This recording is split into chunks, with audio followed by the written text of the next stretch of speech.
Open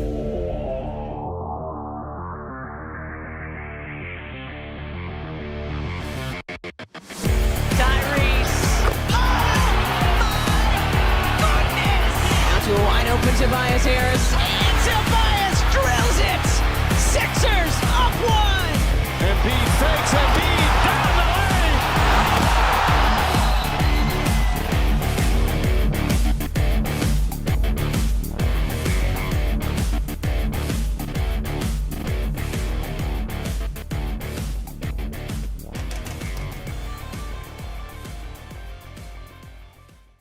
We are another day closer to the NBA draft, and there are still plenty of prospects to break down and get into. And today I want to talk about one of my favorite players in this draft and a guy that I do have circle on my Sixers big board, that being Tristan Da Silva out of Colorado. In this video, I want to dive into what he brings to the table, take a look at his stats, how he projects at the NBA level, as well as dive into some highlights, looking at what stands out in those specific clips here. So let's kick things off, taking a look at his college stats. He was a 4-year guy that went to Colorado. He is 23 years old already. To me, I take that as a bit more positive than a lot of people from the standpoint of I think he will be a guy that's ready to deliver from day one in the NBA world. This is not a guy that is a project type player. This is a guy that I expect you can throw minutes on right away at the NBA level. And as you can see, he did show some improvement year in and year out. It's a bit of an interesting story that when he first arrived to Colorado, he was looked at one of these higher, more reputation guys that was expected to carry the team in a way. Obviously, not much of an impact his freshman year, just 9.3 minutes per game, 2.7 points, 1 rebound. As a sophomore, he took strides forward. This is where I would say he kind of came up short a little bit in trying to be such a high impact player. And then he really found his role his junior and senior year. As a sophomore, averaged 9.4 points, 2.0 assists, 3.5 rebounds, did shoot the ball fairly well, 37.3% from 3 on 2.4 attempts, but improved that the following 2 years as well. And the junior senior year is certainly where he put himself on the map. But during his junior year, averaged 15.9 points, 4.8 rebounds, 1.3 assists, 1.3 steals, which was a career high for him. From 3, he shot 39.4% on 3.9 attempts per game, and then further increased that 3-point volume in his senior season, launching 4.8 per game and connecting a 39.5% rate. Also added 16 points per game straight up, 1.1 steal, 2.4 assists, and 5.1 rebounds, which was his highest during the time in college. He measures in at 6'8". He's got a 7'1" wingspan. He's not the highest level athlete that you'll see in this draft, but he's a very smooth player. And let's go and take a look at a bit of his highlights while we break down particularly what stands out with me with Tristan Da Silva. So I'm going to pop this up on the screen with me talk. And as you can see, number 23, good size, a little bit of a lanky frame to him. Smooth is the first word that comes to my mind when I think about his game, that he just knows what he's doing. And this is a bit of his flashier plays here. An incredible finish there. That is not something I expect to seeing from him on the regular. But what I like about Tristan Da Silva, he very clearly knows his role on the team. He's a good connective passer as well. I do want to highlight this little dump off here. This is a high level pass that you see him beat his man here. And this little dump off, look at that right there. I believe that's my guy, Eddie Lampkin there, that he does beat the cut. Little drop off. Look at this. He's got 2 guys on him, got the guy open and puts a little twang on it. Ended up putting that in the spot where only could be, and that was not Eddie Lampkin, my fault there. Then we get him going up, laying down a dunk there. He also has some real smoothness to his game with the pump fakes inside of things. Like there's a little bit of an old man in his game sometimes when he will get in the post. That's not an area where I think he'll do a ton at the NBA level. Defensively, I do like the way that he hangs. I think his size is the number one thing. The 3-point shooting.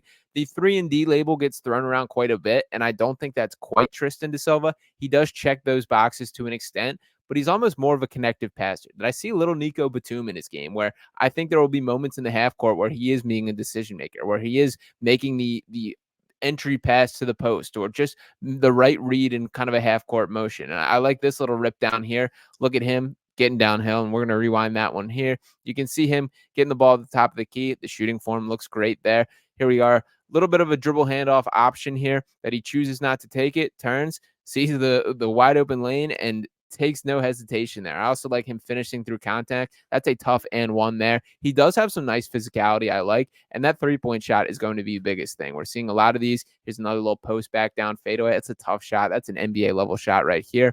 But take a look, just an open 3-point corner shot here. This is where he's going to make his living at the NBA level. He can hit these at a consistent rate. There is a 10-plus NBA year season career waiting for Tristan Da Silva.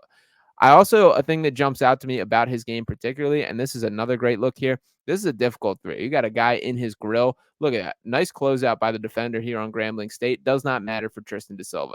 I like that he's taking the contested three. I understand there was not a ton left in the shot clock there, but the fact that he has the guts and the ability to hit that shot is noteworthy to me.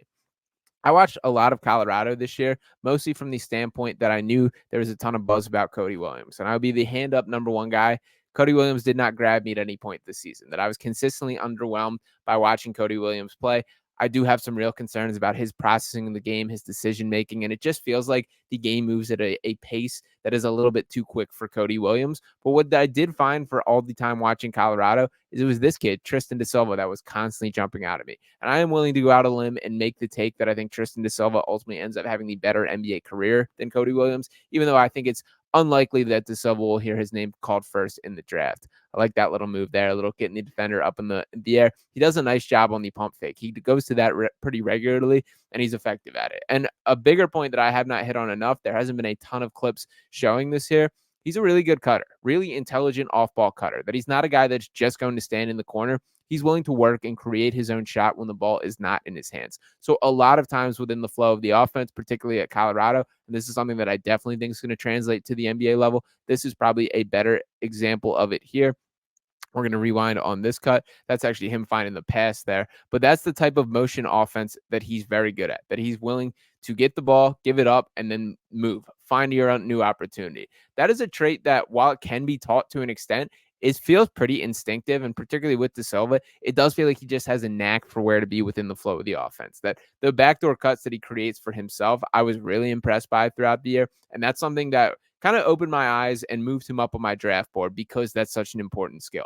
That when you're able to do that, when you're able to create shots for yourself without having the ball in your hand, that's basically necessary for a guy like Tristan Da Silva, who I essentially project as a role player type guy. I think that he's ultimately going to be one of those fourth or fifth options on a team, but still a guy that could be capable of being a starter, depending on the fit of the team. I do think he can ascend to that. And while he might not be, this guy breaking down all-star games, although I'm not entirely ruling that out with Da Silva, I think he's more likely to be cut from the Nico Batum mold, or a guy like a Rashard Lewis, a guy that is certainly starting caliber and a good connective player, but not the guy that is known as the star of the team. But that's very important. That's very valuable. And that's something, when speaking from the Sixers perspective again, that I would be totally satisfied with at the 16th pick.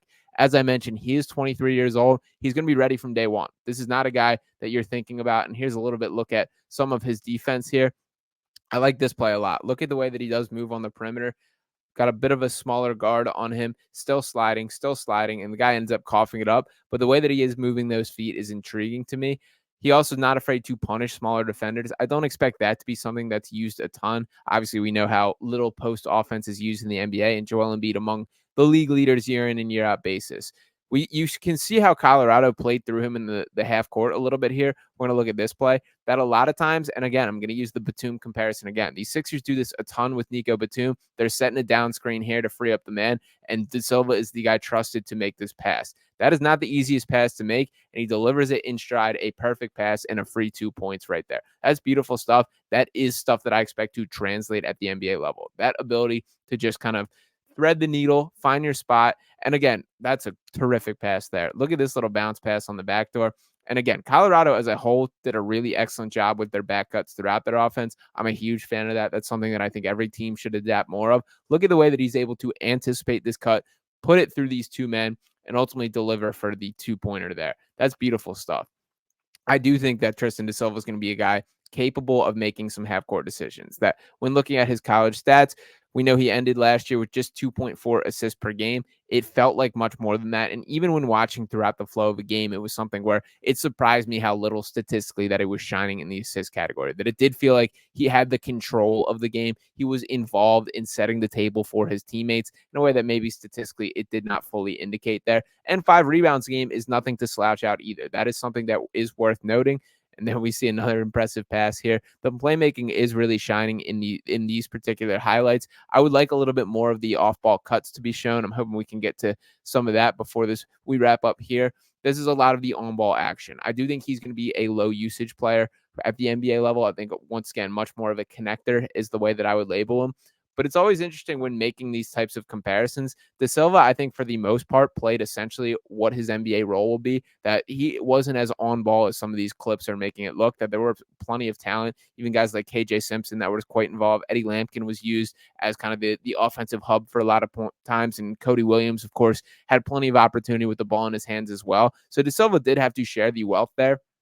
It's always interesting when projecting guys that are likely NBA role players. It can go one of two ways. That in some regards, that is a plus to Tristan Da Silva, that he essentially will know his role in a way that some guys won't. But then on the other hand, you think of some guys that had the opposite trajectory. And an example I like to use for that is Bruce Brown. That Bruce Brown is pretty well recognized as one of the higher level elite role players in the NBA. That's the guy that when he was in college played for the University of Miami and was Mr. Do Everything for Miami, that he was incredibly involved on both ends of the floor, doing everything offensively, being the point guard, scoring a ton. And then you look at him at the NBA level, those aren't things that he quite does, but he still found a way to be incredibly effective and made his game translate there. So you certainly can get these from both angles there. And this is another nice look at Tristan Da Silva here. I like this from a movement shooting standpoint, setting the screen, getting the feet set, and then letting it rip. That being a big time shot that put them within one with 30 seconds left. I do really like his shooting footwork. That is very consistent. He knows exactly his form. Because he's 6'8", I don't really have any concerns about him ever struggling to get it off. He has a decent release point. Could use maybe a bit higher, but I'm ultimately pretty comfortable with it. He also does a lot of these awkward type hook shots. Again, not something I want to see a ton, but the fact that it is in his bag is still a positive to me. So when you think about Tristan Da Silva, I ultimately do expect him to hear his name somewhere in the teens. I think that's probably a fair draft, but like 13 to 20 range is likely where I would put it. What I think he will be at the NBA level is essentially a potential fourth or fifth starter on a team, potentially a guy that is a rotational wing. It may take him a year or two to fully grow into his shoes. If the Sixers were to draft him at 16, I don't think there's a world where he earns that starting role right away. But I do think in the long term that this is a guy that will have a long and healthy NBA career. I do think that he does everything right from these standpoints of what will be important to his projection as a shooter, as a defender, as a connective passer. He feels like a 3-and-D guy with a little bit more to him, and that's a pretty great thing to have there. I buy the shot. I believe in the shooting form. I believe in him as a high IQ basketball player. I think the playmaking and cutting are things that will differentiate himself as a player, as there's another beautiful pass right there. And ultimately, I will buy all the Tristan Da Silva stock that I can get. So appreciate you guys for tuning in to this video. Make sure you drop your comments. Let me know what you think on Tristan Da Silva. As I mentioned, firmly on the board for my Sixers big board at the 16th pick, and a guy that I will be rooting for at the next level, pretty much regardless of the circumstance. I became a fan of him just about every time I flipped on Colorado, a guy that I had little expectations for and constantly jumped off the page for me. So I'm in on the Tristan Da Silva hype train, and I do think whatever team he lands on is going to get a far better player than maybe that positional impact will indicate there. So appreciate you guys once again. Make sure you are subscribing to the channel if you have not just yet. Drop a like on the video and any comments you have below. Appreciate each and every one of you guys for tuning in, and talk with you next time right here on Pick Spots.